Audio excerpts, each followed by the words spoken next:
Hello everyone, मैं doctor Sanjay Tiwari एक बार फिर आप सबका अपने यूट्यूब चैनल पे स्वागत करता हूं और एक नए वीडियो के साथ फिर आज आपके साथ जुड़ने जा रहा हूं। और फिर ये वीडियो मेरा बीकॉम एंट्रेंस क्लासेस के रिगार्डिंग है। इस वीडियो के लिए बच्चों ने मुझे बहुत बार कॉल भी किया और कमेंट बॉक्स में मेंशन किया कि सर प्लीज़ हम लोगों के लिए बीकॉम एंट्रेंस के डिफरेंट सब्जेक्ट्स पे वीडियो बनाइए।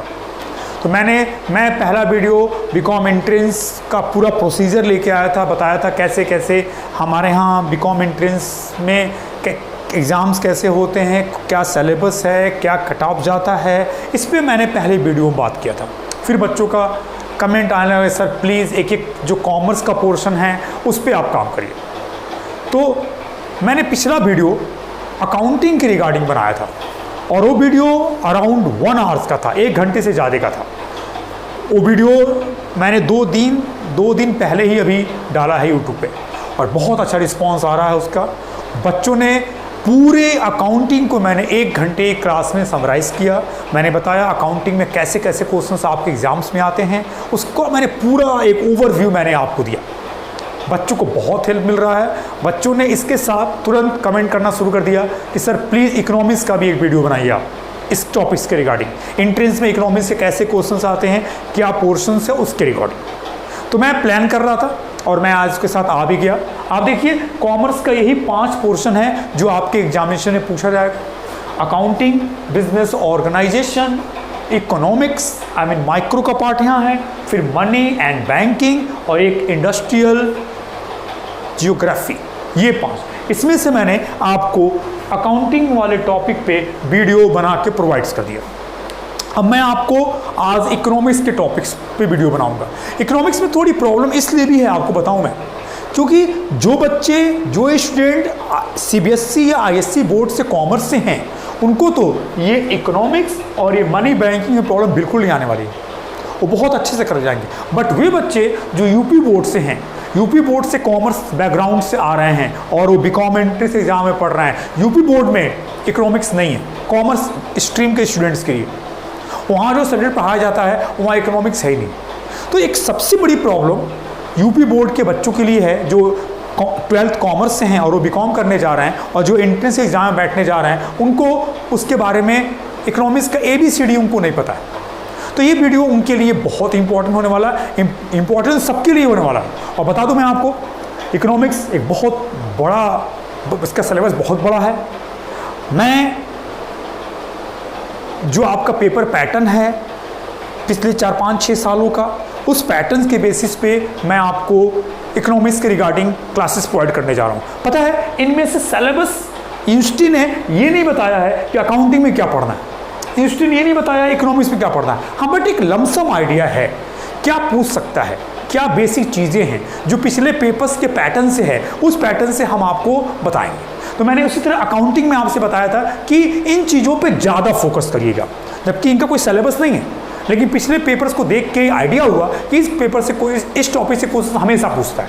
उसी तरह मैं इकोनॉमिक्स वाले टॉपिक्स में आ रहा हूँ और मैं आपको आज के क्लास में ये भी वीडियो अराउंड 1 आवर्स के आसपास ही जाएगा और आपको मैं पूरे इकोनॉमिक्स को समराइज करूँगा। इसलिए मैं कुछ चीज़ों को भूल न जाऊँ, उसको मैंने नोट कर रखा है कॉपी में, जिससे कि हर एक टॉपिक में कवर करूँ। थोड़ा सा पेशेंस रखिएगा। इकोनॉमिक्स से बहुत बच्चे डरते भी हैं, एकदम डरने की ज़रूरत नहीं है आपको। हाँ, बट मेरे पास समय बहुत कम है, इस 1 आवर्स के अंदर मुझे पूरा इकोनॉमिक्स कवर करना है, थोड़ी प्रॉब्लम है। चलिए आइए स्टार्ट करता हूँ और इकोनॉमिक्स से क्लास पे आता हूँ। जब इकोनॉमिक्स की बात आती है तो सबसे पहले इकोनॉमिक्स के डेफिनेशंस की बात आती है। और जब हम किसी सब्जेक्ट्स को डिफाइन करने जाते हैं ना, ये सबसे डिफ़िकल्ट टास्क होता है। इकोनॉमिक्स का कोई डेफिनेशन अब तक परफेक्ट नहीं है और टाइम के अकॉर्डिंग इसके डेफिनेशंस क्या होते गए, चेंज होते गए। पता है, सबसे पहला पॉइंट जान लीजिए, father of economics Adam Smith. Economics का फादर किसको कहा जाता है? एडम स्मिथ को। पहली बार एडम स्मिथ ने ही इकोनॉमिक्स को डिफाइन किया था। इकोनॉमिक्स के इतने डेफिनेशन हैं शुरू से लेकर आज तक कि उन सारे डेफिनेशन को पढ़ना हमारे लिए पॉसिबल नहीं, और हर डेफिनेशंस की अलग अलग बातें हैं, आपको कोई कंक्लूजन नहीं मिल पाएगा। आइए मैं सबसे पहले डेफिनेशंस के पार्ट्स में आता हूँ। कम से कम 1 से 2 क्वेश्चन हर साल डेफिनेशंस पूछा जाता है और डेफिनेशन में बहुत प्लान तरीके से मैं काम करूँगा। सारे डेफिनेशंस को 5 ग्रुप्स में डिवाइड कर दिया गया है। पहला ग्रुप आपका वेल्थ रिलेटेड डेफिनेशंस है, धन संबंधित परिभाषाएं, और यहीं से इकोनॉमिक्स का डेफिनेशन स्टार्ट होता है। और सबसे पहले इकोनॉमिक्स को डिफाइन करने वाले एडम स्मिथ हैं। उन्होंने कहा था कि economics as science of wealth, अर्थशास्त्र जो है वो धन का विज्ञान है। उन्होंने 1776 में अपनी एक बुक्स में इस बात को मेंशन किया। उनके अकॉर्डिंग कि हम लोग जो कुछ भी काम करते हैं, प्रोडक्शन, कंजम्पशन, एक्सचेंज, डिस्ट्रीब्यूशन, इन सारे काम में उनके अकॉर्डिंग वेल्थ है। वो कहते हैं कि नेशंस या हम जो एक्टिविटीज करते हैं वो वेल्थ के लिए करते हैं। उन्होंने मैन को एक इकोनॉमिक मैन के बारे में बता दिया। उन्होंने मनुष्य को एक आर्थिक मनुष्य कह दिया कि मनुष्य हर काम धन कमाने के लिए ही करता है। तो एडम स्मिथ ने इकोनॉमिक्स को सबसे पहले डिफाइन किया और उन्होंने इकोनॉमिक्स को जो डिफाइन किया वह वेल्थ को सेंटर पर रख के डिफाइन किया। इसीलिए इस डेफिनेशन को वेल्थ रिलेटेड डेफिनेशंस कहा जाता है। और इस वेल्थ रिलेटेड डेफिनेशन में 3 नाम आते हैं, एक एडम स्मिथ, एक जेबी से और एक जेएस मिल। 3 लोग वेल्थ रिलेटेड डेफिनेशन में है। क्वेश्चन पूछता है कि who related to wealth related definition, तो आपका आंसर होगा एडम स्मिथ या जेएस मिल या जेबी से, यह आपका आंसर होगा। उनकी जो बुक है उस बुक्स के बारे में आपको बताऊं, कुछ चीजें मैंने नोट करके रखा है कि उनकी जो बुक्स है, an inquiry into the nature and causes of wealth of nations, उन्होंने अपनी इस बुक्स में इकोनॉमिक्स को डिफाइन किया है।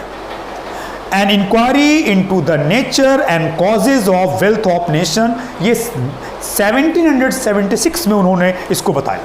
और इनकी एक और बुक्स है जिस बुक्स का नाम है द वेल्थ ऑफ नेशंस। ये एडम स्मिथ के वेल्थ रिलेटेड डेफिनेशंस की बात। आइए, पहला जो डेफिनेशन था इकोनॉमिक्स का, उसको उस ग्रुप को वेल्थ रिलेटेड डेफिनेशन कहा गया। इस डेफिनेशन को बहुत क्रिटिसाइज किया और इस डेफिनेशन को क्रिटिसाइज करने वाले इकोनॉमिस्ट थे अल्फ्रेड मार्शल।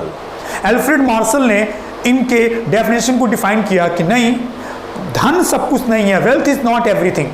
उन्होंने कहा मैन को ज़्यादा इंपॉर्टेंस दिया, मैन प्राइमरी पर रखा, ह्यूमन वेलफेयर प्राइमरी पर रखा और वेल्थ को सेकेंडरी पर रखा। उन्होंने जो मार्शल का डेफिनेशन है, उस डेफिनेशन में जो ग्रुप है, उस ग्रुप का नाम है वेलफेयर रिलेटेड डेफिनेशन, कल्याण संबंधित परिभाषाएं। पूछता है welfare definition related to Alfred Marshall. इसमें 2 नाम आपको और मिलेंगे, पिगू और कैनन। यानी वेलफेयर डेफिनेशन में पिगू और कैनन भी आते हैं। अब आइए दूसरा पार्ट है, यानी पहला वेल्थ रिलेटेड डेफिनेशन, दूसरा वेलफेयर रिलेटेड डेफिनेशन है, मार्शल है। और मार्शल की बुक्स का नाम, पहला प्रिंसिपल्स ऑफ इकोनॉमिक्स। कई बार आपके एग्जाम में इस बुक्स के बारे में पूछा है, who was the author of principles of economics, तो कौन है? मार्शल है, नोट कर लीजिएगा। और फिर एक और इनकी बुक्स है इंडस्ट्री एंड ट्रेड। इंडस्ट्री और ट्रेड के भी ऑथर कौन है? मार्शल हैं। और एक और इनकी बुक्स है the economics of industry, economic of industry. 3 books बताया ना मार्शल का, एक प्रिंसिपल्स ऑफ इकोनॉमिक्स, एक इंडस्ट्री एंड ट्रेड और एक इकोनॉमिक्स ऑफ इंडस्ट्री। ये 3 बुक्स मार्शल का है। इसमें से प्रिंसिपल्स ऑफ इकोनॉमिक्स कई बार आपके एग्जाम में पूछा है कि who was the author of principles of economics, तो आंसर क्या होगा आपका? मार्शल। अब आइए, 2 डेफिनेशन हो गए, एक वेल्थ रिलेटेड डेफिनेशन, एक वेलफेयर डेफिनेशन। तीसरा है स्कैरसिटी डेफिनेशंस, दुर्लभता संबंधित परिभाषाएं। और इसमें नाम आता है रॉबिन्स, जो बहुत बड़ा नाम इकोनॉमिक्स में है। और रॉबिन्स ने मार्शल के डेफिनेशन को क्रिटिसाइज किया और उन्होंने इकोनॉमिक्स के एक बहुत अलग चीज़ों के बारे में बताया। उन्होंने रिसोर्सेज और वांट्स को बताया कि हमारे जो नीड्स हैं, हमारे जो वांट्स हैं वो अनलिमिटेड हैं और हमारे पास जो रिसोर्सेज हैं वो लिमिटेड हैं। यानी हमारे वांट्स अनलिमिटेड होते हैं और उसको पूरा करने के लिए मेरे पास जो पैसा है, धन है, वो लिमिटेड होता है। और एक टाइम में हम पर्टिकुलर एक ही वांट्स को फुलफिल कर सकते हैं। और यही इकोनॉमिक प्रॉब्लम आता है, यही प्रॉब्लम ऑफ चॉइस आता है, ये सारी चीज़ें। तो रॉबिन्स ने इकोनॉमिक्स को डिफाइन किया, उस डेफिनेशन का नाम है स्कैरसिटी डेफिनेशन। और इसमें रॉबिन्स बहुत बड़ा नाम है जो इन्होंने लिया। और पता है यही चीज आप जानिएगा, आगे बढ़ेंगे तो मार्शल कहते हैं इकोनॉमिक्स को साइंस के अकॉर्डिंग बताया गया। अभी आपको मैं साइंस में आऊँगा तो बताऊँगा कि इकोनॉमिक्स में कैसे कौन पॉजिटिव साइंस कहता है और कौन नॉर्मेटिव साइंस कहता है, इसकी बात करेंगे। और सुनिए, रॉबिन्स कहते हैं, रॉबिन्स का इकोनॉमिक्स की सिंपल बात करें तो रॉबिन्स कहते हैं economics studies human behaviour. Line ध्यान दीजिएगा, अर्थशास्त्र मानव व्यवहार का अध्ययन करता है। बहुत इंपॉर्टेंट पार्ट है, पूछा हुआ है कि ह्यूमन एज पर रॉबिन्स क्या है, इकोनॉमिक्स ह्यूमन बिहेवियर को स्टडी करता है। ये 3 पार्ट्स हो गए डेफिनेशंस के। चौथा, वांटलेस डेफिनेशंस, आवश्यकता रहित परिभाषाएं। इसको जे.के. मेहता ने इस ग्रुप के डेफिनेशन को दिया है। उन्होंने कहा है कि पेन लेने की जरूरत नहीं है, आप अपने वांट्स को कम से कम करते जाइए, आप खुश रहेंगे। और चौथा, 5वां है growth oriented definition. Growth oriented definition, इसमें केजी सेट, सैमुएल्सन, ठीक है, और यहाँ पे हेनरी स्मिथ आते हैं, जिन लोगों ने इस ग्रुप को डिफाइन किया है। ये इकोनॉमिक्स का डेफिनेशन हो गया। और आपके एग्जाम में कम से कम एक क्वेश्चन, कई बार 2 क्वेश्चंस पूछे गए हैं। और पूछा क्या गया है कि वेल्थ रिलेटेड डेफिनेशन किसने दिया, वेलफेयर डेफिनेशन किसने दिया, ये सब आपको वहां मिलेंगे। तो आइए, सबसे पहला पार्ट मैंने बता दिया कि कैसे कैसे क्या है, इसको फॉलो करिएगा। इकोनॉमिक्स में रॉबिन्स की बुक्स भी है। रॉबिन्स की बुक्स के बारे में आपको बता दें कि रॉबिन्स की जो बुक्स है उसमें पहली बुक्स है an essay on the nature and significance of economics. Robins के बुक्स का नाम an essay on the nature and significance of economics. फिर है एसे इन पॉलिटिकल साइंस, ये भी रॉबिन्स ने दिया है। और फिर the theory of economic development, the theory of economic development, ये रॉबिन्स के बुक्स का नाम है। कम से कम एक बुक्स तो आपके एग्जाम में पूछेगा ही पूछेगा। जनरली प्रिंसिपल्स ऑफ इकोनॉमिक्स पूछता है, जो मार्शल का बुक्स है उसके बारे में। अब आइए, इकोनॉमिक्स की डेफिनेशंस की बात होगी। जब वेल्थ रिलेटेड डेफिनेशन होगा तो एडम स्मिथ होंगे, जब वेलफेयर होगा तो मार्शल होंगे, और जब स्कैरसिटी होगा तो रॉबिन्स। अब आइए, स्कोप ऑफ इकोनॉमिक्स। इकोनॉमिक्स के सराउंडिंग में क्या है, इकोनॉमिक का सब्जेक्ट मैटर क्या है? 5, कंजम्पशन थ्योरी, उपभोग की अवधारणा, प्रोडक्शन थ्योरी, उत्पादन की अवधारणा, एक्सचेंज थ्योरी, विनिमय की अवधारणा, डिस्ट्रीब्यूशन थ्योरी, वितरण की अवधारणा, और 5वां पब्लिक फाइनेंस, लोक वित्त। पूरा इकोनॉमिक्स इसी के सराउंडिंग में आता है। प्रोडक्शन थ्योरी, कंजम्पशन थ्योरी में हम एक कंज्यूमर के बिहेवियर को स्टडी करेंगे। प्रोडक्शन थ्योरी में हम एक प्रोड्यूसर के बिहेवियर को स्टडी करेंगे।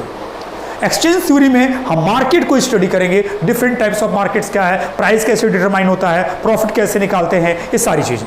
डिस्ट्रीब्यूशन थ्योरी में जो हम फैक्टर्स ऑफ प्रोडक्शन के लिए पे करते हैं, जैसे वेजेस, रेंट, इंटरेस्ट, प्रॉफिट, इसको कैसे डिटरमाइन किया जाता है, इसके बारे में। पब्लिक फाइनेंस, एक कंट्री या एक ऐसा सिस्टम जहां कैसे फिनांस को मैनेज किया जाएगा। जैसे गवर्नमेंट ऑफ इंडिया है, इनका बजट बनता है, इनको रेवेन्यू कहाँ कहाँ से मिलते हैं, ये खर्चे कहाँ कहाँ करते हैं, ये लोन लेते हैं, ये सब कुछ पब्लिक फाइनेंस में आपको पढ़ने को मिलेगा। बट पब्लिक फाइनेंस से आपको यहाँ रिलेशन नहीं है। चलिए, स्कोप में 5 हैं, production, consumption theory, production theory, exchange theory, distribution theory और पब्लिक फाइनेंस। चलिए, अब आते हैं हम लोग इसके तुरंत बाद नेचर ऑफ इकोनॉमिक्स। इकोनॉमिक्स का नेचर क्या है? इकोनॉमिक्स साइंस है, इकोनॉमिक्स आर्ट्स है, इकोनॉमिक्स दोनों है। तो nature of economics, economics is both arts as well as science. एक क्वेश्चन हो गया आपका, पूछेगा व्हाट इज इकोनॉमिक्स, पहला ए आर्ट्स, बी साइंस, तीसरा बोथ, दोनों है। ठीक है, तो नेचर। अब आइए यही साइंस की बात करिए, अब साइंस में आ जाइए। एज पर मार्शल कहते हैं कि इकोनॉमिक्स नॉर्मेटिव साइंस है, नॉर्मेटिव साइंस आदर्श विज्ञान है। और रॉबिन्स कहते हैं कि इकोनॉमिक्स पॉजिटिव साइंस है, वास्तविक विज्ञान है। हमेशा क्वेश्चन पूछता है कि कौन नॉर्मेटिव साइंस बताता है और कौन पॉजिटिव साइंस बताता है। तो as per Marshall economics is normative science, आदर्श विज्ञान, और as per Robbins economics is positive science, वास्तविक विज्ञान। इसके अलावा मार्शल इकोनॉमिक्स को सोशल साइंस भी कहते हैं और रॉबिन्स इकोनॉमिक्स को ह्यूमन साइंस कहते हैं। बट यहाँ पॉजिटिव साइंस और यहाँ नॉर्मेटिव साइंस से मतलब है। तो साइंस का टॉपिक क्लियर, नेचर्स में क्या है बता दिया, कई बार क्वेश्चन है इससे, इसको तैयार करिएगा। फिर हम आगे आएंगे तो ब्रांचेज ऑफ इकोनॉमिक्स। इकोनॉमिक्स के 2 ब्रांचेज हैं, पहला माइक्रो इकोनॉमिक्स, दूसरा मैक्रो इकोनॉमिक्स। माइक्रो सूक्ष्म अर्थशास्त्र और मैक्रो व्यापक अर्थशास्त्र। माइक्रो में आइए, माइक्रो इकोनॉमिक्स में जहां हम इंडिविजुअल यूनिट को स्टडी करते हैं, जहां हम होल इकोनॉमी को स्टडी ना करके उसके एक यूनिट को स्टडी करते हैं, वो माइक्रो इकोनॉमिक्स है। माइक्रो मीन छोटा, जो एक परिवार का स्टडी, एक बाजार का, एक प्रोडक्ट्स का, ठीक है, तो किसी एक के इनकम का, जहां हम पूरे इकोनॉमी को स्टडी ना करके उसके एक यूनिट्स को या इंडिविजुअल यूनिट को स्टडी करते हैं, तो ये हमारा माइक्रो इकोनॉमिक्स होता है। और जब हम पूरे इकोनॉमी को स्टडी करते हैं तो वो हमारा मैक्रो इकोनॉमिक्स है। जैसे अनएम्प्लॉयमेंट प्रॉब्लम इन इंडिया, ये आपका मैक्रो है, पूरे भारत की बेरोजगारी की बात हो रही है, समझ रहे हैं आप। तो पॉवर्टी, ये पूरे कंट्री की बात हो रही है, ये सब मैक्रो में। जनरल प्राइस लेवल मैक्रो में जाएंगे आप, इनकम्स थ्योरी मैक्रो में जाएंगे आप। तो डिफरेंट थ्योरीज है। तो पहले आइए माइक्रो इकोनॉमिक्स में आइए। माइक्रो सूक्ष्म अर्थशास्त्र, जहां हम पूरे इकोनॉमी को स्टडी ना करके उसके छोटे छोटे यूनिट्स को, इंडिविजुअल यूनिट को स्टडी करते हैं, तो ये माइक्रो इकोनॉमिक्स है। इसको हम प्राइस थ्योरी के नाम से जानते हैं।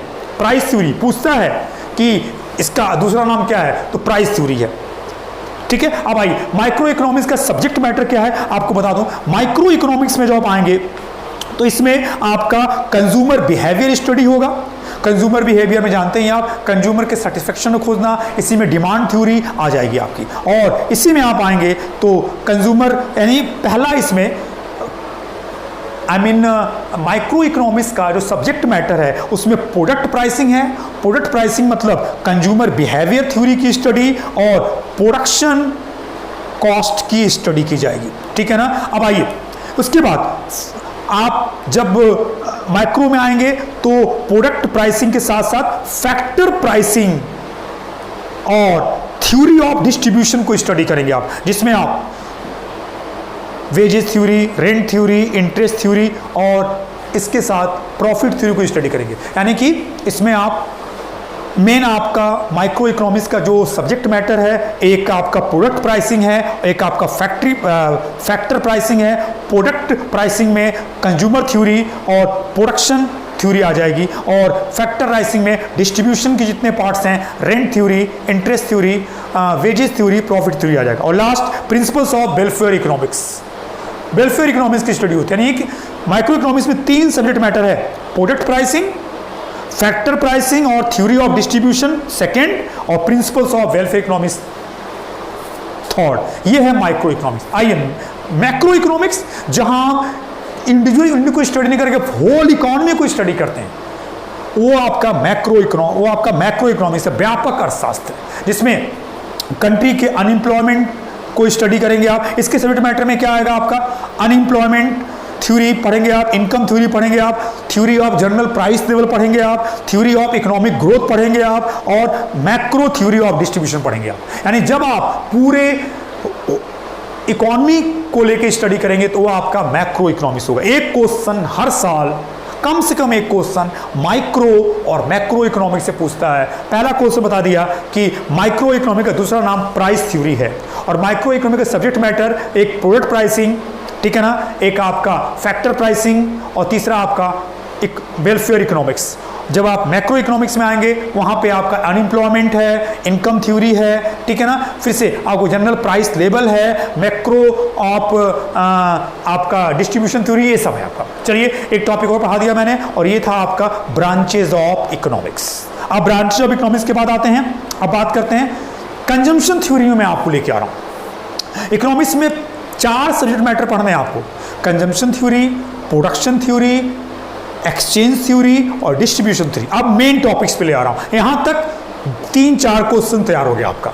अब आइए मैं आ रहा हूं कंजम्पशन थ्योरी। कंजम्पशन थ्योरी में हम लोग कंज्यूमर के बिहेवियर को स्टडी करेंगे, हम कंज्यूमर के मैक्सिमम सेटिस्फेक्शन पॉइंट को देखेंगे, ये कंज्यूमर कहां मैक्सिमम सेटिस्फेक्शन में है, उस पॉइंट को खोजेंगे। एक कंज्यूमर हमेशा अपने अवेलेबल रिसोर्सेज से मैक्सिमम सेटिस्फेक्शन चाहता है। आइए इसमें सबसे पहले वांट्स को लेके आ रहा है। एक कंज्यूमर की जो वांट्स होती है वो क्या है, वांट्स कराने के लिए 3 एसेंशियल एलिमेंट चाहिए। किसी चीज की वांट्स आपके लिए है कि नहीं, उसके लिए 3 एलिमेंट्स हैं। पहला इफेक्टिव डिजायर, प्रभावपूर्ण इच्छा। दूसरा अवेलेबल रिसोर्सेज, यानी उपलब्ध संसाधन, मतलब धन, पैसा। तीसरा रेडी टू पे, कंज्यूमर उसको उस कमोडिटीज पे रुपए को खर्च करने के लिए तैयार हो। यानी वांट तभी कहलाएगा जब तीन चीजें हों। पहला, प्रभावपूर्ण इच्छा, इफेक्टिव डिजायर हो, अवेलेबल रिसोर्सेज, उपलब्ध संसाधन हो, पैसा हो, और चौथा, रेडी टू पे, उभय करने के लिए तत्पर हो, तैयार हो, तब वो वांट्स कहलाएगा। वांट से कुछ फीचर्स हैं, ध्यान दीजिएगा, इसी फीचर से क्वेश्चन पूछता है। वांट्स आर अनलिमिटेड, पहला, जो आवश्यकताएं होती हैं वो अनंत होती हैं। पूछता है वांट्स आर, नीचे ऑप्शंस आएगा, उसमें एक ऑप्शन होगा अनलिमिटेड। वांट्स आर रीऑकर, कुछ ऐसे वांट्स होते हैं जो बार बार आते हैं। खाना खाते हैं ना, कपड़े पहनते हैं ना, सुबेरे खाए फिर शाम को खाते हैं, भूख लगती है, कपड़े, तो कुछ वांट्स रीऑकर होते हैं आपके। कुछ वांट्स कॉम्पिटिटिव होते हैं, उनके अंदर कंपटीशन होता है, किसको पहले पूरा किया जाए, किसको पहले ना पूरा किया जाए। वांट्स के अंदर इंटेंसिटी होती है, तीव्रता होती है। तो वांट्स के डिफरेंट फीचर्स हैं, जैसे पहला बताया वांट्स आर अनलिमिटेड, फिर बताया वांट्स आर कॉम्पिटिटिव, ठीक है, फिर वांट्स आर रीऑकर, पुनः होता है, फिर सम वांट्स आर कॉम्प्लीमेंट्री, जैसे आप ब्रेड खरीदेंगे तो बटर खरीदेंगे, कार लेंगे तो पेट्रोल खरीदेंगे, तो कोई कॉम्प्लीमेंट्री में आ जाता है। फिर different intensity of want, her wants के अंदर इंटेंसिटी, मान लीजिए आपको कई चीजें करनी है बट आपकी तबीयत खराब हो गई, अब सब छोड़िए, सबसे पहले आपको दवा खरीदना पड़ेगा, तो मेडिसिन की वांट्स आपके लिए उसकी इंटेंसिटी सबसे ज्यादा होगी। एग्जाम है तो बुक्स की आपके लिए वांट सबसे ज्यादा इंपॉर्टेंट होगी। तो ये वांट्स से क्वेश्चन आता है, और इसमें वो वाला क्वेश्चन बहुत इंपॉर्टेंट है, वांट्स आर अनलिमिटेड। अब आइए, अब बात करते हैं यूटिलिटी, यहीं से मेन टॉपिक हम लोग का स्टार्ट हो रहा है। मैं आपको ग्राफिकल भी करके दिखाऊंगा सारी चीजें। यूटिलिटी, उपयोगिता। यूटिलिटी कहां मिलती है? प्रोडक्ट और सर्विसेज के अंदर वो पावर होता है कि वो ह्यूमंस के वांट्स को फुलफिल करता है। यानी कि किसके अंदर सेटिस्फाइंग पावर है? प्रोडक्ट्स एंड सर्विसेज के अंदर सेटिस्फाइंग पावर है। यूटिलिटी पॉजिटिव ही नहीं, एक कंज्यूमर किसी कमोडिटी को कंज्यूम करता है, कंज्यूम करने से उसको क्या उससे बेनिफिट्स मिलता है, उसी को यूटिलिटी कहते हैं। अब आइए, यूटिलिटीज के लिए एक सिंपल स्टेटमेंट है, जिसको पढ़ना हो उसको फॉलो करिएगा। Utility means the capability of goods and services to satisfy the wants of a person. Utility means the capability of goods and services, मैंने कहा ना, गुड्स एंड सर्विसेज के अंदर ही कैपेबिलिटी होती है जो किसी पर्सन के वांट्स को क्या कर पाए? सेटिस्फाई कर पाए। आपको भूख लगी है, कुछ खाएंगे तभी तो आपकी भूख क्या होगी? कम होगी, ठीक है। आपको नए कपड़े चाहिए, उसकी भी खुशी आपको होती है, वहां भी आपको खुशी यूटिलिटी मिलेगी। तो यूटिलिटी प्रोडक्ट्स एंड सर्विसेज से मिलती है। प्रोडक्ट एंड सर्विसेज के अंदर ये कैपेबिलिटी होता है जो ह्यूमन वांट्स को क्या करता है? पूरा करता है। अब आइए, यूटिलिटीज में आप आएंगे तो यूटिलिटीज के डिफरेंट फीचर्स होते हैं, उसकी बात करें। यूटिलिटी साइकोलॉजिकल होता है, दिमाग में होता है। किसी को किसी कम्युनिटी से कंज्यूम से ज्यादा यूटिलिटी मिलती है, किसी को नहीं मिलती है। Suppose mister x wine drink करते हैं, शराब पीते हैं, उनके लिए उसकी यूटिलिटी ज्यादा है। मिस्टर वाइन नहीं पीते हैं, उसके लिए उसकी यूटिलिटी जीरो है। तो person to person, place to place, time to time utility क्या होती है? अलग अलग होती है। एक पर्सन की यूटिलिटी ज्यादा हो सकती है, दूसरे के लिए नहीं होती है। कोई सेब खाता है, किसी को सेब पसंद ही नहीं है, तो सेब खाता है उसके लिए उसकी यूटिलिटी ज्यादा है, तो सेब नहीं खाता उसकी यूटिलिटी कम है। तो यूटिलिटी इज साइकोलॉजिकल कॉन्सेप्ट, ठीक है ना, और ये रिलेटिव कॉन्सेप्ट है, रिलेटिव कॉन्सेप्ट है। फिर यूटिलिटी कैन बी मेजर्ड, यानी हमें किसी कमोडिटीज को कंज्यूम करने जो सेटिस्फेक्शन मिल रहा है उसको हम मेजर्स कर सकते हैं। और फिर यूटिलिटी इज सब्जेक्टिव कॉन्सेप्ट, पूछता है एग्जाम में, पूछा हुआ एग्जाम में, यूटिलिटी ऑब्जेक्टिव कॉन्सेप्ट है कि सब्जेक्टिव कॉन्सेप्ट है? तो यूटिलिटी इज सब्जेक्टिव कॉन्सेप्ट। अब आइए, यहीं से आइए, टाइप्स ऑफ यूटिलिटी। पहला है मार्जिनल यूटिलिटी। मार्जिनल यूटिलिटी, सीमांत उपयोगिता। क्या है मार्जिनल यूटिलिटी? एक कंज्यूमर जब कमोडिटी को कंज्यूम करता है तो उसको जो एक एडिशनल यूनिट से यूटिलिटी मिलती है वो मार्जिनल यूटिलिटी होती है। इसको हम लोग एमयू कहते हैं। यानी एमयू देखिए यहाँ पे, MU is equal to TU N minus TU N minus 1। ये देखिए कैसे निकालेंगे आप मार्जिनल यूटिलिटी? दो कंटिन्यूअस कंजम्पशंस के डिफरेंस से जो यूटिलिटी आपको दिखाई देगी वो कौन सी यूटिलिटी होगी आपकी? वह होगी आपकी मार्जिनल यूटिलिटी, यानी कि utility derive from consumption of an additional units of commodity is called marginal utility. एक अतिरिक्त इकाई के उपभोग से जो उपयोगिता प्राप्त होती है उसको हम सीमांत उपयोगिता कहते हैं। अब आइए कैसे निकालेंगे, आप देखिए MU, जिस कमोडिटीज का आप MU निकाल रहे हैं, MU ऑफ n कैसे निकालेंगे आप? 2n minus 2n minus 1। मान लीजिए एक कंज्यूमर 5 रोटी कंज्यूम किया तो 5वें रोटी से यूटिलिटी मिल रही है उसको 40 और चौथे से मिल रही है उसको 35। अब देख लीजिए, यानी कि MU 5 क्या है, देख लीजिए आप कितना आ जाएगा, यहां 5 हो जाएगा। यानी 5वें से मिला 40, चौथे से मिला कितना आपका 35, तो आपका MU कितना हो गया 5। MU निकालने का फॉर्मूला, यानी MU एक एडिशनल यूनिट से कंजम्पशन से जो यूटिलिटी मिलती है वो यूटिलिटी आपकी मार्जिनल यूटिलिटी कहलाती है। ठीक है ना। अब आई यहीं पे अब आपसे बात करेंगे, MU 3 फॉर्म में होता है।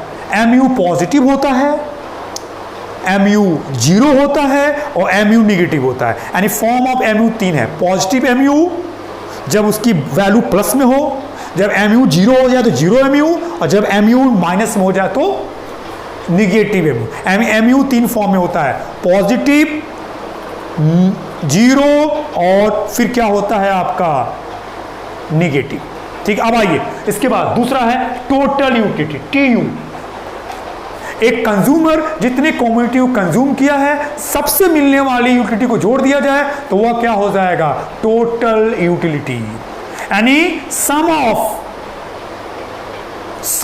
Utility of consumption of all units of commodities, सभी इकाइयों से मिलने वाली उपयोगिता को अगर जोड़ दिया जाए तो वह क्या होगा, आपका टोटल यूटिलिटी होगा। अब आइए, जैसे मान लीजिए पहले से मिलने वाली यूटिलिटी प्लस दूसरे से मिलने वाली यूटिलिटी प्लस तीसरे से मिलने वाली यूटिलिटी डैश डैश, ठीक है ना, n से मिलने वाली यूटिलिटी, ये आपका TU है।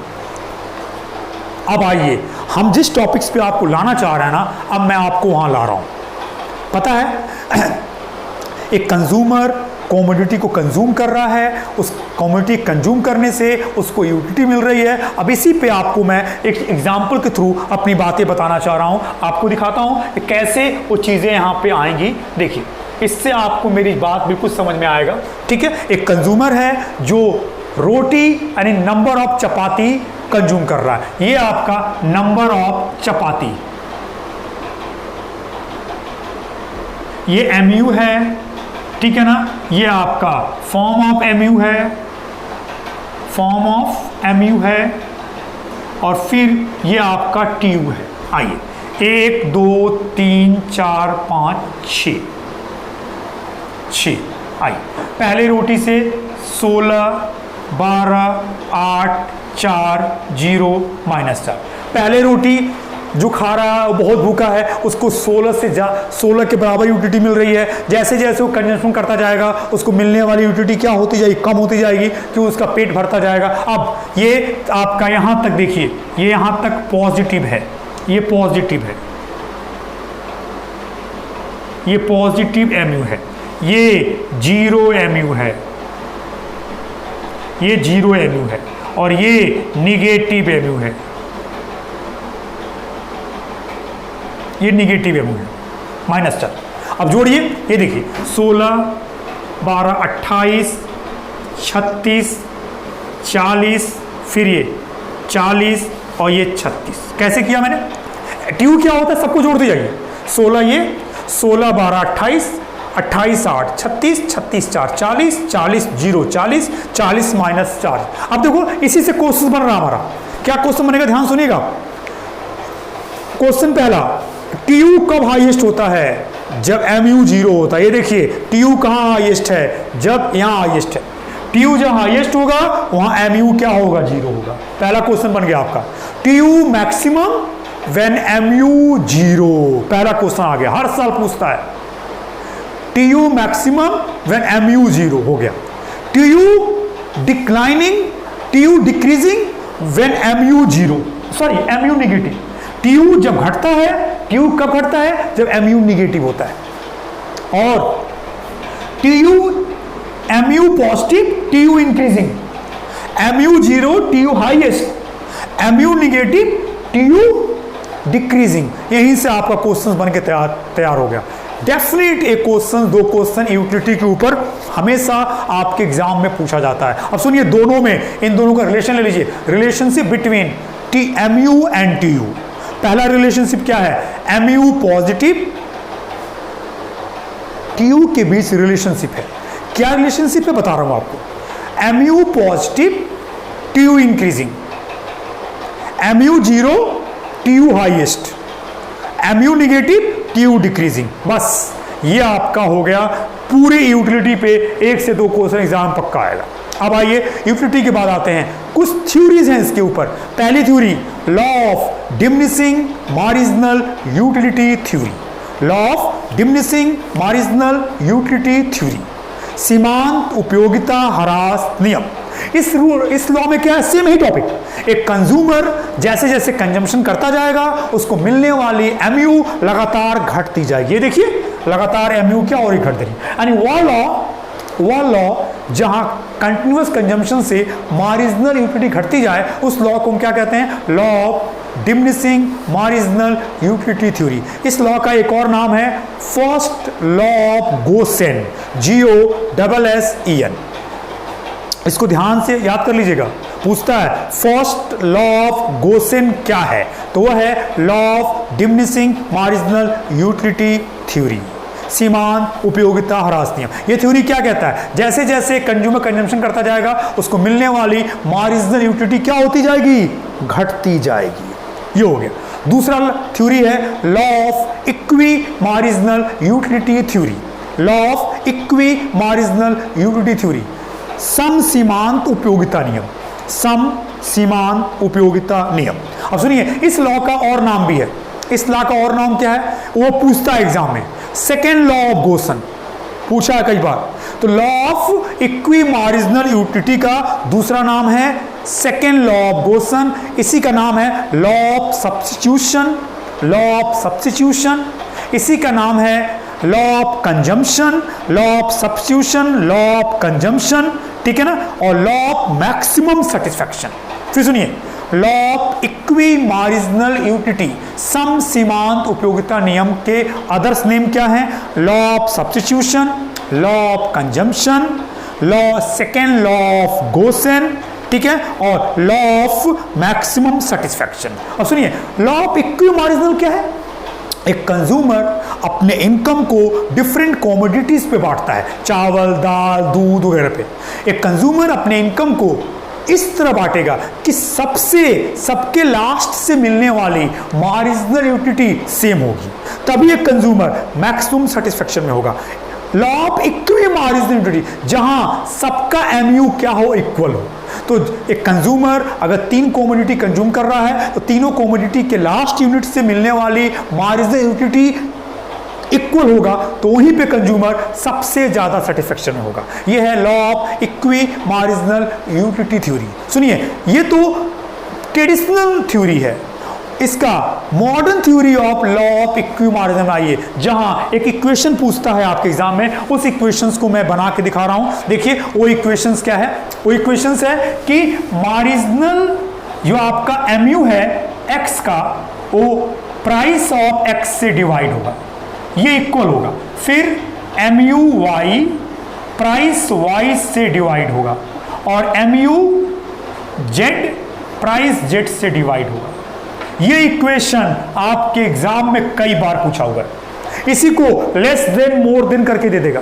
यानी modern theory of law of equi marginal क्या है? जहां ये कहा गया है कि सबका रेशियो इक्वल होना चाहिए। सबका रेशियो मतलब x से मिलने वाला MU प्लस अपॉन x का प्राइस, जो वैल्यू यहां आएगी।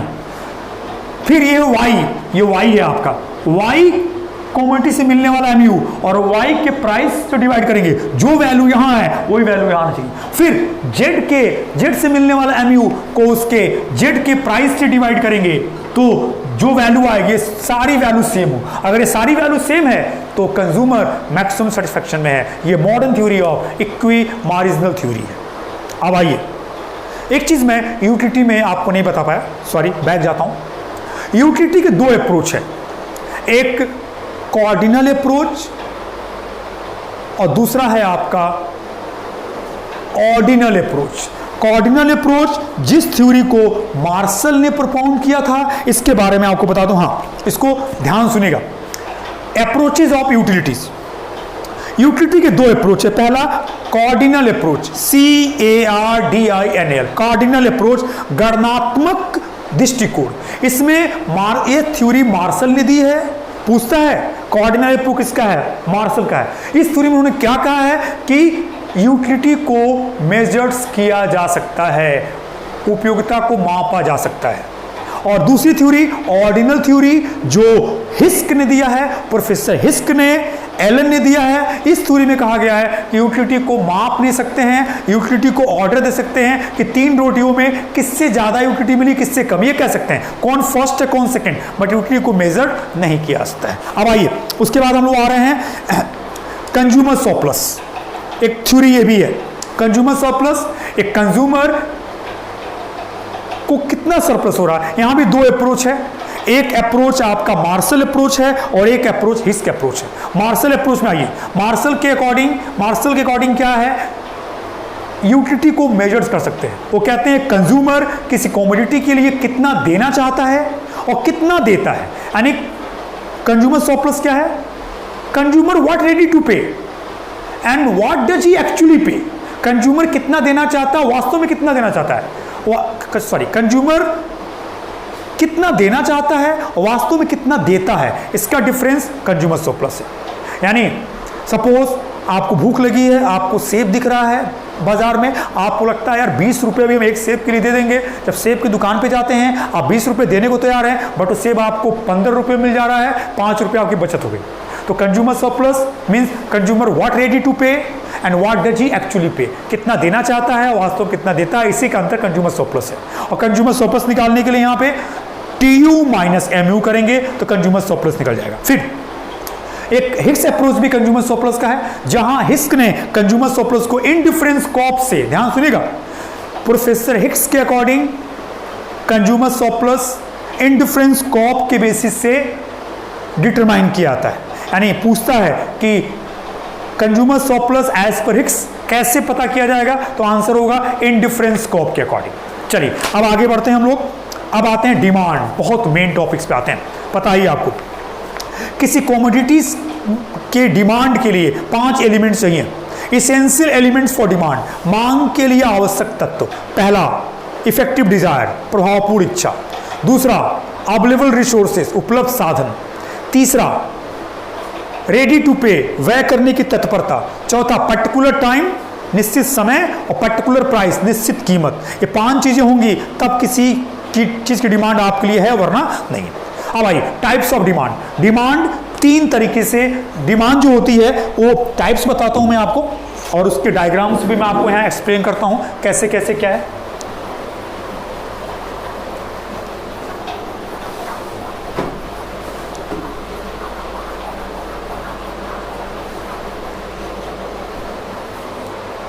चलिए डिमांड पे आ गए। पहला है प्राइस डिमांड। जब डिमांड को प्राइस से रिलेट करते हैं तो वो प्राइस डिमांड कहलाता है। और डिमांड और प्राइस के बीच हमेशा इनवर्स रिलेशनशिप होता है, नेगेटिव रिलेशन होता है। प्राइस बढ़ता है तो डिमांड घटती है, और प्राइस घटता है तो डिमांड बढ़ती है। यानी पहला प्राइस डिमांड। और प्राइस डिमांड में आप आएंगे तो देखिए फर्स्ट मैं बताने जा रहा हूं आपको, पहला प्राइस डिमांड, प्राइस डिमांड। और प्राइस डिमांड में आएंगे तो मान लीजिए ये बेसिक है, प्राइस आपका घटा, डिमांड बढ़ गई। फिर देखिए प्राइस घटा, डिमांड बढ़ गई, देख रहे हैं आप। और ये आपका डिमांड कर्व है, ये DD कर्व है। तो प्राइस और डिमांड के बीच हमेशा इनवर्स रिलेशनशिप होता है। प्राइस बढ़ता है तो डिमांड घटता है, प्राइस घटता है तो डिमांड बढ़ता है। तो पहला प्राइस डिमांड है, डिमांड कर्व ऊपर से नीचे आएगा, इस डिमांड कर्व को नेगेटिव कहा जाता है। दूसरा इनकम डिमांड, इनकम डिमांड, आय मांग। यहां कंज्यूमर के इनकम से डिमांड्स को क्या किया जाता है, रिलेट्स किया जाता है। और सुनिए, कंज्यूमर की इनकम बढ़ेगी घटेगी, इससे डिमांड पे फर्क पड़ेगा। कंज्यूमर की इनकम बढ़ेगी तो कंज्यूमर सुपीरियर कमोडिटी को ज़्यादा खरीदेगा, प्राइस बढ़ेगा तो भी, और इन्फीरियर को कम खरीदेगा, नहीं खरीदेगा। अब आइए, इनकम डिमांड में दो है, एक इन्फीरियर्स के लिए, ये देखिए, ये डिमांड कर्व इन्फीरियर कमोडिटीज़ के लिए है और ये डिमांड कर्व सुपीरियर कमोडिटीज़ के लिए। एग्जाम में पूछता है कि सुपीरियर कमोडिटीज़, इनकम डिमांड में सुपीरियर कमोडिटी होगा, डिमांड कब ऊपर जाएगा। डिमांड, जब एक कंज्यूमर की इनकम बढ़ती हो तो अच्छा खाने को सोचता है, और डालडा में खा रहा था वो देसी ही खाएगा, तो उसकी इनकम बढ़ेगी तो वह महंगी चीज़ों की, जो चीज़ें महंगी हैं उसका वो मांग क्या करेगा, बढ़ा देगा। तो ये इनकम डिमांड में दो आएगा। तीसरा है क्रॉस डिमांड, ये बहुत इंपॉर्टेंट, ध्यान दीजिएगा। क्रॉस डिमांड, क्रॉस डिमांड मतलब एक कमोडिटी के प्राइस में चेंज से दूसरे कमोडिटी के डिमांड में चेंज हो जाए। जैसे ब्रेड का प्राइस बढ़ेगा तो बटर की डिमांड में फर्क पड़ेगा, या बटर का प्राइस चेंज होगा तो ब्रेड की डिमांड में फर्क पड़ेगा। तो एक कमोडिटी के प्राइस में चेंज दूसरे कमोडिटी के डिमांड को प्रभावित करता है। फॉलो कर रहे हैं आप? इसमें दो है, एक आपका सब्स्टिट्यूट्स गुड्स है और एक आपका कंप्लीमेंट्री गुड्स है। अब मैं वहां बताऊंगा। इसमें फर्स्ट आएंगे आप तो सब्स्टिट्यूट्स गुड्स की बात करेंगे।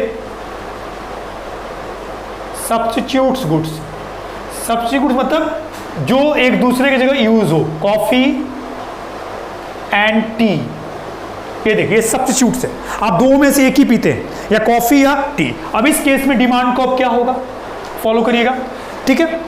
यहां पे प्राइस ऑफ टी हो गया, प्राइस ऑफ टी हो गया, और यहां डिमांड ऑफ कॉफी हो गया, डिमांड ऑफ कॉफी हो गया। ये देखिए, ये इनिशियल है। टी का प्राइस बढ़ेगा तो लोग टी नहीं खरीदेंगे, कॉफी का प्राइस कांस्टेंट है तो लोग कॉफी खरीदेंगे। ये देखिए, सब्स्टिट्यूट्स गुड्स में डिमांड कर्व ऊपर की ओर जाएगी। और इसी का दूसरा पार्ट है बी, ये आपका कंप्लीमेंट्री गुड्स है, कंप्लीमेंट्री गुड्स। और इसका एग्जांपल है bread butter, bread and butter, या कार और पेट्रोल। इस केस में क्या है, देखिए आके यहां पे आएंगे तो आप एक का प्राइस लेंगे, एक का डिमांड लेंगे आप, ठीक है ना। तो यहां पे हम ले लेते हैं प्राइस ऑफ ब्रेड और ये डिमांड ऑफ बटर,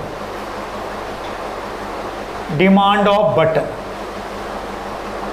ये देखिए, इस केस में इनिशियल है, ब्रेड का प्राइस बढ़ेगा, बटर की डिमांड कम हो जाएगी। ये देखिए डिमांड कर्व ऐसे जाएगा, ये ऐसे। तो पूछता है कि सब्स्टिट्यूट्स गुड्स में डिमांड कर्व क्या होगा, पॉजिटिव ऊपर की होगा, और कंप्लीमेंट्री गुड्स में क्या होगा, नीचे की ओर। तो इससे एक क्वेश्चन हमेशा पूछा जाता है कि जो क्रॉस डिमांड है, उस क्रॉस डिमांड में क्या क्या चीजें हैं, ये जानेगा। अब आइए, डिमांड में दो टर्म्स, एक्सपेंशन ऑफ डिमांड और इंक्रीज इन डिमांड, दोनों समझिएगा। Expansion of demand, increase in demand. Expansion को हिंदी में कहते हैं मांग का विस्तार, और इंक्रीज ऑफ डिमांड मतलब मांग में वृद्धि। दोनों टर्म सुनने में सेम लगते हैं, मतलब अलग है। अब सुनिए, एक्सपेंशन ऑफ डिमांड मतलब जब प्राइस, कमोडिटी के प्राइस के घटने से उसकी डिमांड बढ़ती है तो वह एक्सपेंशन ऑफ डिमांड है। यानी जब प्राइस के कमोडिटी के जब कमोडिटी के प्राइस कम होने से उसकी डिमांड बढ़ेगी तो एक्सपेंशन ऑफ डिमांड है। और इंक्रीज इन डिमांड, जब प्राइस छोड़ के किसी भी अदर फैक्टर के चलते उसकी डिमांड बढ़ जाए कमोडिटीज की, तो वह इंक्रीज डिमांड है। जैसे जाड़े के दिनों में ऊनी वस्त्रों की मांग बढ़ना, गर्मी के दिनों में कूलर एसी की मांग बढ़ना। यहाँ प्राइस नहीं होता है, बट यहाँ दूसरा फैक्टर होता है। सुनिए, एक्सपेंशन ऑफ डिमांड, प्राइस घटेगा डिमांड बढ़ेगी तो एक्सपेंशन है, और बिना प्राइस में चेंज हुए और कमोडिटी डिमांड बढ़ जाए तो ये इंक्रीज इन डिमांड है। इसी तरह कॉन्ट्रैक्शन ऑफ डिमांड और डिक्रीज इन डिमांड, उसका उल्टा कॉन्ट्रैक्शन ऑफ डिमांड, ठीक है, मांग में कमी। अगर प्राइस बढ़े और मांग कम, यानी प्राइस बढ़ने से डिमांड कम हो जाए कमोडिटी की, तो ये कॉन्ट्रैक्शन है। और बिना प्राइस बढ़े किसी अदर फैक्टर के चलते डिमांड कम हो जाए तो ये डिक्रीज इन डिमांड है। हमेशा एग्जाम पूछता है कोई एक टॉपिक इसमें से। तो कॉन्ट्रैक्शन ऑफ डिमांड, मांग का संकुचन कहते हैं हिंदी में इसको। जब कमोडिटीज के प्राइस बढ़े और उसकी डिमांड घट जाए तो ये मांग का संकुचन है, कॉन्ट्रैक्शन ऑफ डिमांड है। और जब बिना प्राइस बढ़े उसकी मांग घट जाए तो ये क्या है, आपका डिक्रीज इन डिमांड है। ये टॉपिक हमेशा आपके एग्जाम में क्या पूछता है। अब आइए, इलास्टिसिटी ऑफ डिमांड, मांग की लोच। लॉ हाँ एक मिनट, सॉरी एक चीज बता दूं आपको, लॉ ऑफ डिमांड बता दूं। लॉ ऑफ डिमांड, मांग का नियम। लॉ ऑफ डिमांड क्या बताता है कि if other things be equal, अगर अन्य बातें समान रहे और समान रहने पे अगर प्राइस के घटने से डिमांड बढ़ती है या प्राइस के बढ़ने डिमांड घटती है, तो यही आपका लॉ ऑफ डिमांड है। And law of demand explains increase in demand due to fall in price and decrease in demand due to rise in price if other things being equal, यानी अन्य बातें समान रहें और प्राइस घटने से demand बढ़ जाए, प्राइस के बढ़ने से डिमांड घट जाए, तो ये लॉ ऑफ डिमांड है। अब आइए elasticity of demand. Law of demand हमें सिर्फ डायरेक्शन बताता है। लॉ ऑफ डिमांड हमें सिर्फ डायरेक्शन बताता है। लॉ ऑफ डिमांड बताता है कि प्राइस बढ़ेगा डिमांड घटेगी, प्राइस घटेगा डिमांड बढ़ेगी, बट कितना ये नहीं बताता है। अब आइए इलास्टिसिटी ऑफ डिमांड, मांग की लोच। ये इलास्टिसिटी ऑफ डिमांड जो बात हो रही है आपसे, ठीक है, यहां हम बात करें तो ये टॉपिक थोड़ा सा डिफरेंट है। यहां आके आपको बताता हूं कि इलास्टिसिटी ऑफ डिमांड में आप कैसे कैसे काम करेंगे।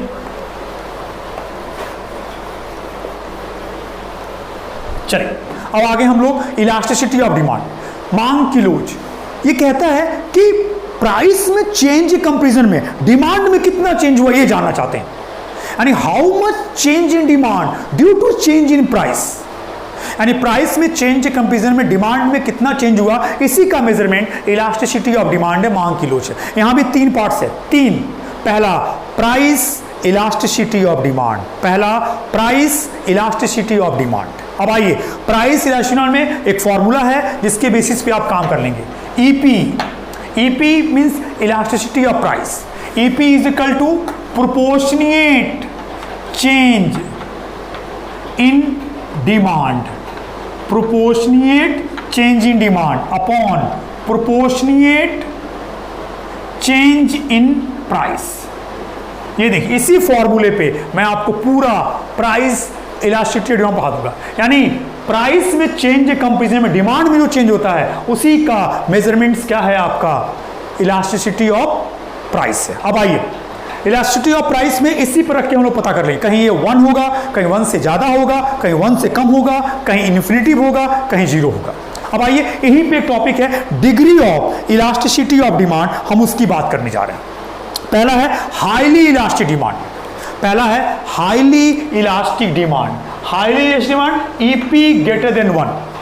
हाईली इलास्टिक डिमांड मतलब जब प्राइस में चेंज के कंपैरिजन में डिमांड में चेंज ज्यादा हो, जब डिमांड में चेंज ज्यादा हो प्राइस में कम हो तो इलास्टिसिटी 1 से ज्यादा आएगा, इसको कहते हैं हाईली इलास्टिक डिमांड। दूसरा है इलास्टिक डिमांड।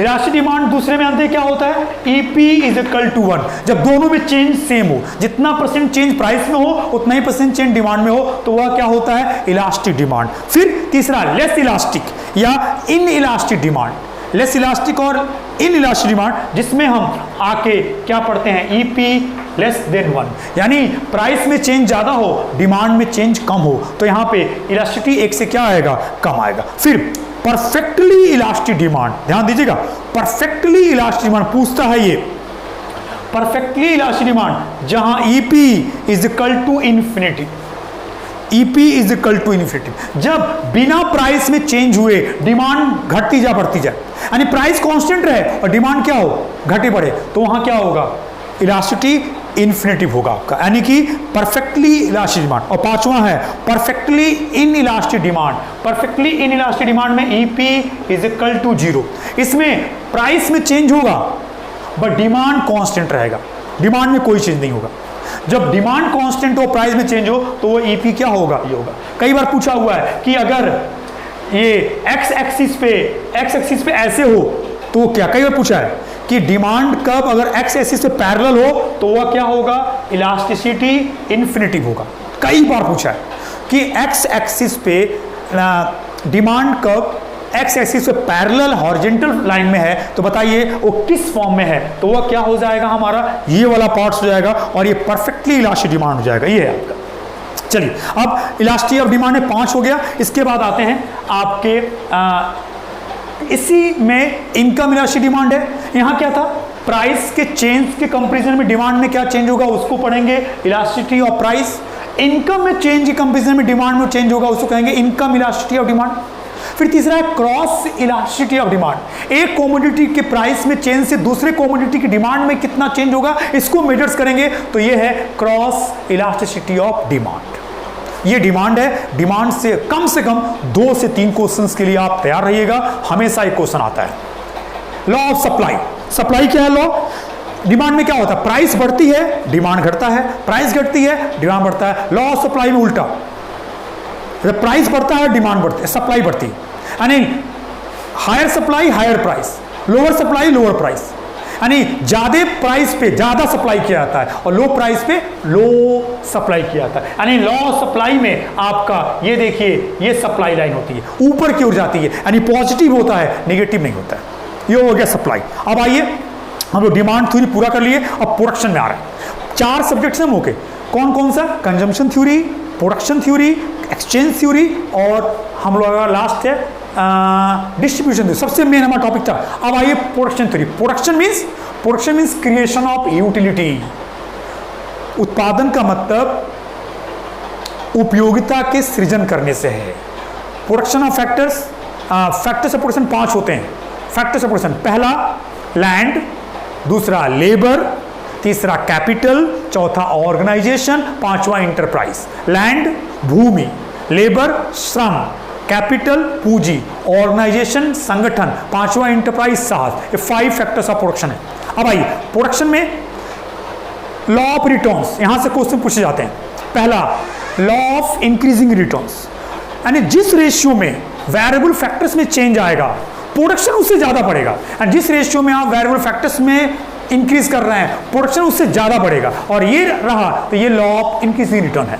दूसरा है लॉ ऑफ कांस्टेंट रिटर्न, उत्पत्ति समता नियम। पहला था उत्पत्ति वृद्धि नियम, दूसरा उत्पत्ति समता नियम। जिस रेशियो में वेरिएबल फैक्टर में चेंज होगा सेम उसी रेशियो में प्रोडक्शन में चेंज होगा, यानी दोनों में इंक्रीज सेम हो तो लॉ ऑफ कांस्टेंट रिटर्न है। तीसरा law of diminishing returns, law of diminishing return, जिस रेशियो में वेरिएबल फैक्टर में चेंज हो रहा है प्रोडक्शन उस फैक्टर में नहीं बढ़ रहा, उससे कम बढ़ रहा है, यानी वेरिएबल फैक्टर में चेंज ज्यादा है प्रोडक्शन में चेंज कम है, और ये है लॉ ऑफ डिमिनिशिंग रिटर्न। और सुनिए इसी का मॉडर्न नेम क्या है, लॉ ऑफ वेरिएबल प्रोपोर्शन। ये पूछता है एग्जाम में कि उत्पत्ति ह्रास नियम का आधुनिक नाम क्या है, तो परिवर्तनशील अनुपातों का नियम, लॉ ऑफ वेरिएबल प्रोपोर्शन। और यहीं पे आपको बताऊं ये लॉ, ये बहुत इंपॉर्टेंट है, लॉ ऑफ डिमिनिशिंग रिटर्न, यानी कि वेरिएबल फैक्टर्स में जितना इंक्रीज होगा प्रोडक्शन इंक्रीज करेगा बट उस रेशियो में नहीं करेगा, उससे कम करेगा। ये लॉ ऑफ डिमिनिशिंग रिटर्न है, ये प्रोडक्शन थ्योरी है आपकी। अब आइए हम लोग मेन टॉपिक्स पे आ रहे हैं। हमारा मेन टॉपिक है एक्सचेंज थ्योरी, एक्सचेंज मार्केट। आइए मार्केट में पहला परफेक्ट कंपटीशन है, और इस पूरे टॉपिक से आपके एग्जाम में कम से कम ये मान के चलिएगा कम से कम 4 से 5 क्वेश्चंस मार्केट से आएंगे। पहला मार्केट से पहला है परफेक्ट कंपटीशन। अब सुनिए परफेक्ट कंपटीशन मार्केट का वह सिचुएशन है जहां बाजार में नंबर ऑफ बायर सेलर्स ज्यादा होते हैं, प्रोडक्ट्स होमोजीनियस होता है, एक रूप वस्तुएं। अब आइए परफेक्ट कंपटीशन के मेन फीचर्स क्या है। पहला होमोजीनियस प्रोडक्ट, एक रूप वस्तुएं, पूरे बाजार में एक ही तरह के प्रोडक्ट्स होते हैं पूरे बाजार में, एक। दूसरा large number of buyers and sellers, perfect competition में बायर्स और सेलर की संख्या बहुत ज्यादा होती है। तीसरा free entry and exit of firms, जब जो चाहे इंडस्ट्रीज में एंट्री कर जाए, जब जो चाहे बंद करके चला जाए। फिर perfect knowledge of market, buyer sellers दोनों को बाजार का परफेक्ट नॉलेज होता है, ठीक है। फिर absence of selling and marketing cost, ऐसे बाजार में ट्रांसपोर्टेशन और सेलिंग कॉस्ट नहीं होता है, ये माना जाता है जहां बन रहा है उसी के बगल में क्या है, बाजार है, ठीक है। तो मैंने आपको बताया large number of buyer sellers, homogeneous products, एक रूप वस्तुएं, free entry and exit of firm, perfect knowledge of markets, फिर absence of selling and transportation cost. फिर एक सबसे important point, firms are price taker not decider, यानी फर्में price decider नहीं टेकर है। परफेक्ट कंपटीशन में इंडस्ट्रीज प्राइस डिसाइड करती है, फर्म उसी प्राइस पे अपना प्रोडक्ट बेचता है, यानी firms are price taker not price decider. और सुनिए यहाँ पे AR is equal to MR होता है। AR average revenue, MR marginal revenue. बहुत इंपॉर्टेंट पॉइंट, परफेक्ट कंपटीशन में AR इज इक्वल टू क्या होता है, MR होता है। और एक और important point, demand curve perfect competition में परफेक्टली इलास्टिक होता है। परफेक्टली इलास्टिक, ये परफेक्टली इलास्टिक, यानी परफेक्ट कंपटीशन में डिमांड कर्व क्या होता है, परफेक्टली इलास्टिक होता है। अब आइए परफेक्ट कंपटीशन में इक्विलिब्रियम कंडीशन क्या है। इक्विलिब्रियम में दो कंडीशन होते हैं। पहला MC is equal to MR, marginal cost is equal to marginal revenue, पहला कंडीशन। दूसरी condition marginal cost curve cut marginal revenue under below, यानी MC रेखा MR रेखा को नीचे से काटता है। यानी कंडीशंस ऑफ इक्विलिब्रियम दो हैं। पहला marginal cost is equal to marginal revenue, MC is equal to MR, और दूसरा MC रेखा MR रेखा को नीचे से काटता हुआ चला जाता है। ये चीज ध्यान रखिएगा। MC प्रॉफिट मैक्सिमाइजेशन का कॉन्सेप्ट क्या है, यही है MC is equal to MR। अब आगे आइए, परफेक्ट कंपटीशन में शॉर्ट रन और लॉन्ग रन क्या होता है, इसके बारे में आपको बताएंगे। इससे एग्जाम में हमेशा क्वेश्चन पूछा जाता है। और ये सिर्फ यही नहीं है, ये पूरे मार्केट्स में आपको आगे भी मिलेगा कि परफेक्ट कंपटीशन में क्या क्या होता है। आइए देखिए, इसकी बात करते हैं। शॉर्ट रन और लॉन्ग रन में आइए, शॉर्ट रन की बात करें। शॉर्ट रन, परफेक्ट कंपटीशन के शॉर्ट रन में तीन चीजें होती हैं, तीन में से कोई एक एबनॉर्मल प्रॉफिट जिसको हम सुपर प्रॉफिट भी कहते हैं, एक नॉर्मल प्रॉफिट जिसको हम सामान्य लाभ कहते हैं, और तीसरा लॉस। ये यानी परफेक्ट कंपटीशन के शॉर्ट रन में फर्में प्रॉफिट कमा सकती हैं, फर्में नो प्रॉफिट नो लॉस हो सकती हैं, फर्में लॉस यानी फर्में लॉस में भी होता है। पर शॉर्ट रन में परफेक्ट कंपटीशन में कुछ भी हो सकता है। ये कब होगा प्रॉफिट, जब AR ग्रेटर देन AC, ये पूछता है। फिर नॉर्मल प्रॉफिट कब होगा, AR is equal to AC, ये कई बार पूछ चुका है कि नॉर्मल प्रॉफिट कब होता है, जब ये चीज हो, और ये जब AC is greater than AR, जब कॉस्ट ज्यादा हो तो। ये शॉर्ट रन है। और लॉन्ग रन में जब आएंगे, लॉन्ग रन में आएंगे तो लॉन्ग रन में यहां पे नॉर्मल प्रॉफिट होता है। ध्यान दीजिएगा, परफेक्ट कंपटीशन के लॉन्ग रन में सिर्फ एक नॉर्मल प्रॉफिट, यानी AR is equal to AC। ये परफेक्ट कंपटीशन हो गया। और परफेक्ट कंपटीशन में और जान जाइएगा, बहुत इंपॉर्टेंट चीज, परफेक्ट कंपटीशन में AR is equal to MR होता है। परफेक्ट कंपटीशन में AR और MR horizontal line X axis से पैरेलल होता है। पूछता है परफेक्ट कंपटीशन में AR MR बराबर होते हैं। ये हो गया परफेक्ट कंपटीशन। अगला लेते हैं मोनोपोली। मोनोपोली एकाधिकार, ऐसा मार्केट सिचुएशन जहां किसी कमोडिटी का एक प्रोड्यूसर है, एक सेलर होता है। मोनो मीन सिंगल, पोली मीन्स विक्रेता। जब किसी कमोडिटी का एक ही विक्रेता हो तो मोनोपोली हो, जब किसी कमोडिटी का एक प्रोड्यूसर एक सेलर हो तो मोनोपोली होता है। पहली विशेषता, ऐसे बाजार में किसी अदर फर्म की एंट्री रिस्ट्रिक्टेड है, कोई और नई फर्में नहीं आ सकती। फॉलो करिएगा। दूसरा कि जिस प्रोडक्ट वो बेच रहा है उस प्रोडक्ट्स का कोई सब्स्टिट्यूट्स आपको यहां पे नहीं दिखा देगा, कोई सब्स्टिट्यूट्स आपको यहां पे नहीं मिलेगा, and no substitutes of commodities. ठीक है ना। फिर आगे मैंने बताया कि ऐसे मार्केट में AR और MR दोनों गिरते हैं, दोनों नीचे की ओर आते हैं, दोनों नीचे। और यहां डिमांड कब जो होती है वो लेस इलास्टिक होती है। लेस इलास्टिक मतलब एक से कम। फिर सुनिए, मोनोपोली का पहला फीचर सिंगल प्रोड्यूसर और सेलर ऑफ कमोडिटीज। दूसरा, no close substitutes of products, उस वस्तु का कोई दूसरा सब्स्टिट्यूट्स नहीं है। तीसरा, no new firm should be allowed to enter in industries. फिर प्राइस डिस्क्रिमिनेशन, मूल्य विभेद मोनोपोली में ही होता है। पूछता है ये कि प्राइस डिस्क्रिमिनेशन किस बाजार में होता है, तो आंसर होगा मोनोपोली। फिर आगे AR MR दोनों क्या होते हैं, घटते हैं। और लास्ट, यहाँ डिमांड जो है वो लेस इलास्टिक होती है। अब सुनिए, यहाँ भी शॉर्ट रन में परफेक्ट कंपटीशन, मोनोपोली में शॉर्ट रन में सेम होगा, बट मोनोपोली के लॉन्ग रन में जानते हैं क्या होगा।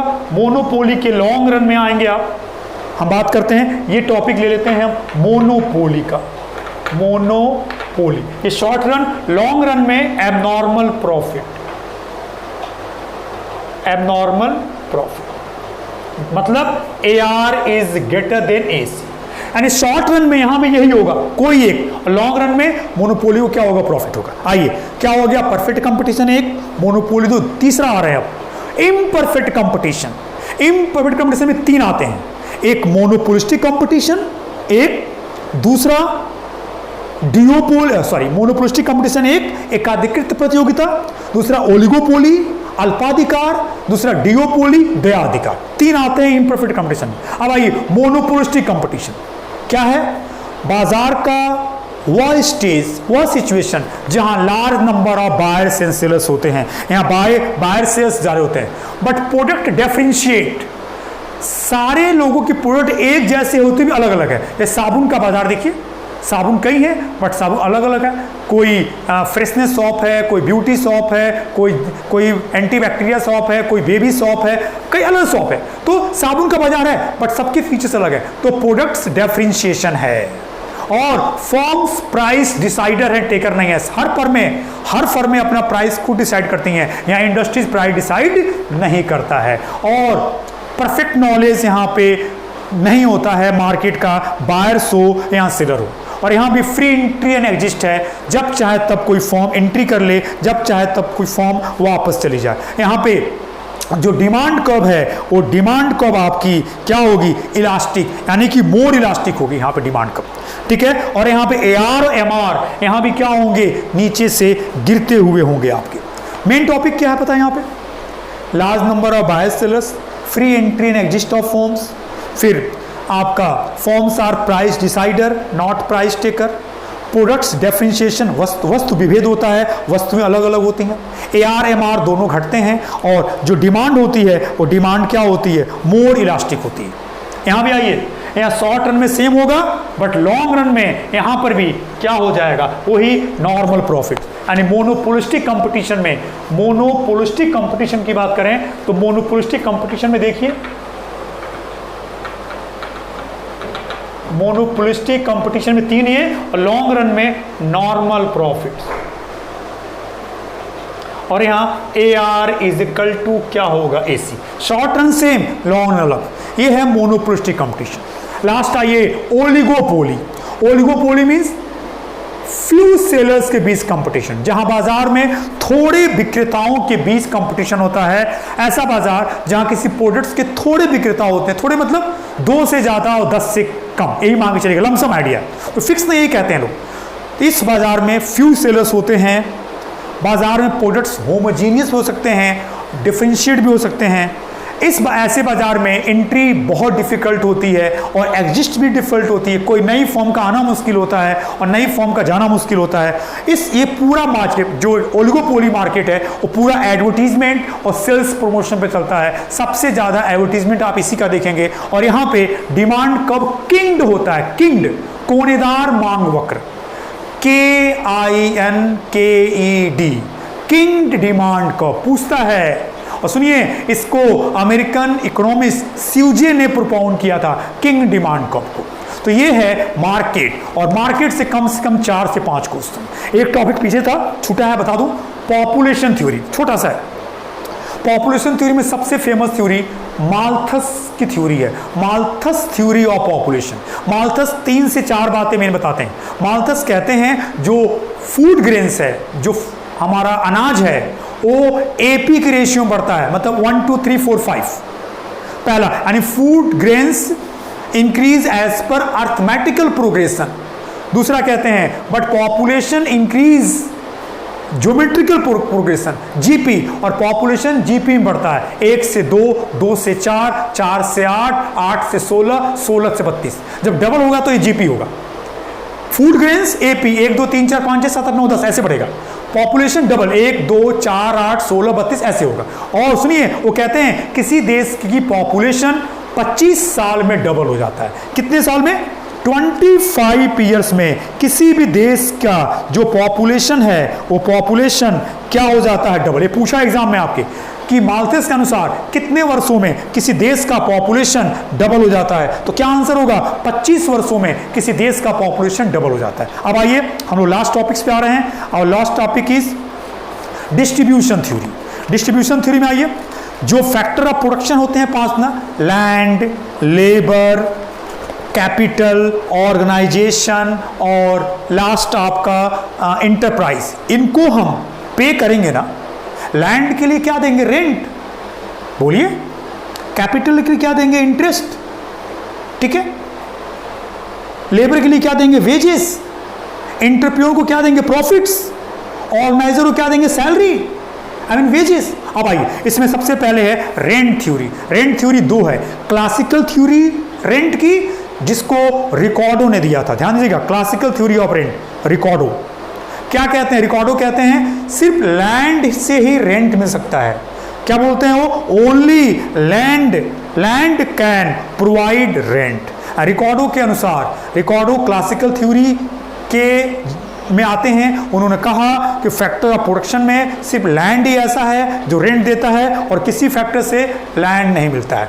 रिकॉर्डो, कार्वर और मार्शल क्लासिकल थ्योरी में आते हैं। दूसरा, modern theory of rent. Modern theory of rent कहता है कि सारे factors of production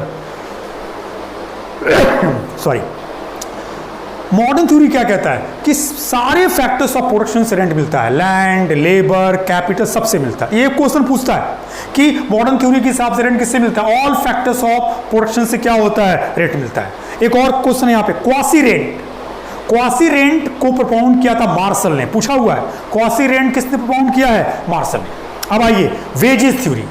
wages theory में कुछ थ्योरियां हैं, इसका नाम ले रहा हूं आपका, subsistence theory of wages. Subsistence theory of wages Adam Smith का है। वेजेस फंड थ्योरी जेएस मिल का है, ठीक है।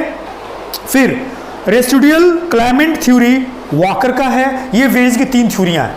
फिर आइए उसके बाद आते हैं, बात करते हैं इंटरेस्ट। यहां ध्यान, ये बहुत इंपॉर्टेंट है, liquidity preference theory of interest. ये जेएम किन्स ने दिया और ये पूछता है liquidity preference theory of interest किसने दिया है, थ्योरीज की, जेएम किन्स, ठीक है ना। तरलता पसंदगी सिद्धांत, ब्याज का तरलता पसंदगी सिद्धांत जेएम किन्स ने दिया है। Modern theory of rent Hicks ने दिया है। फिर loanable fund theory of interest, loanable fund theory of interest, इसको विक्सेल ओरियन ने दिया है। और एक last time preference theory of interest Fisher ने दिया है। Time preference theory of interest Fisher ने दिया है। आइए, और लास्ट है प्रॉफिट्स। प्रॉफिट थ्योरी में रिस्क बेयरिंग थ्योरी हाउले ने दिया है, हाउले, HOWLAY, हाउले ने दिया है। Uncertainty bearing theory of profits, uncertainty bearing theory of profit professor night ने दिया है। लाभ अनिश्चितता वहन करने का सिद्धांत है, यह प्रोफेसर नाइट ने कहा है।